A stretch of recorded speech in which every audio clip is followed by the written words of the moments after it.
On Tuesday, the New York Times reported that House Republican leadership is avoiding any public discussion of the scandal surrounding Republican-elect George Santos, Republican New York, even as they privately acknowledge that the lies he has told about his professional life and qualifications are problematic. Mr. Santos acknowledged in a series of interviews on Monday that he lied about graduating from college and made misleading claims that he worked for Citigroup or Goldman Sachs. He also acknowledged owing thousands of dollars in unpaid rent and denied committing a crime anywhere in the world, despite a New York Times report to the contrary, said the report. The muted response from party leaders suggested that so far they were prepared to mete out little, if any, punishment to an incoming lawmaker who, while deceiving voters, flipped an open seat formerly held by a Democrat and helped Republicans secure their razor-thin House majority.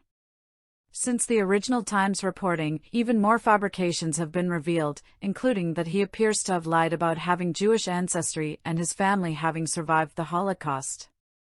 Even the timing of his coming out as an openly gay man a decade ago is in question, with him having been married to a woman until 2019.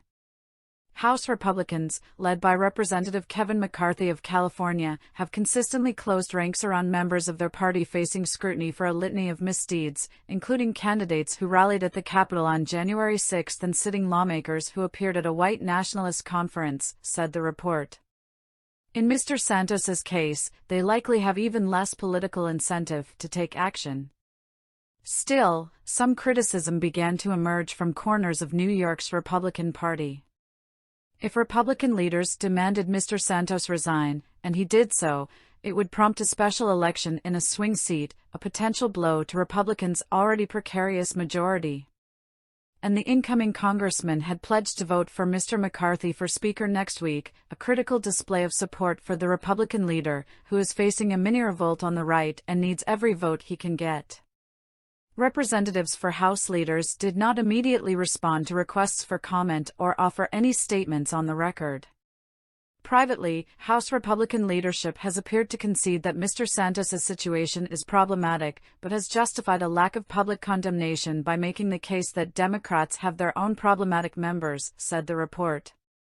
Representative Marjorie Taylor Greene, Republican of Georgia, previewed that argument on Twitter on Tuesday, conceding that Mr. Santos lied about his resume before pivoting to accuse several Democrats of also telling lies. It is doubtful that Santos could be denied his seat even if Republicans were so inclined, as the Supreme Court ruled in Powell v. McCormick that Congress cannot impose their own extra qualifications on being seated beyond those in the Constitution.